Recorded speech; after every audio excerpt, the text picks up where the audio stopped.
മുനമ്പം വഖഫ് പ്രശ്ന പരിഹാരത്തിനായി സംസ്ഥാന സർക്കാർ നിയമിച്ച ജുഡീഷ്യൽ കമ്മീഷന്റെ ഹിയറിംഗ് എറണാകുളം കളക്ടറേറ്റിൽ ആരംഭിച്ചു.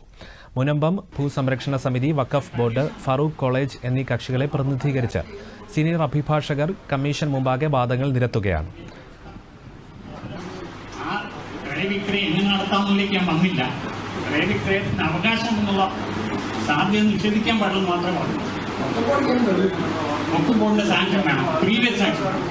Any transfer of immovable property of a waqf by way of sale. ഈ വഖഫ് ആധാരത്തിൽ ക്രയവിക്രയ അവകാശം നൽകിയതുകൊണ്ട് അത് വഖഫ് അല്ല എന്ന വാദം നിലനിൽക്കുന്നു.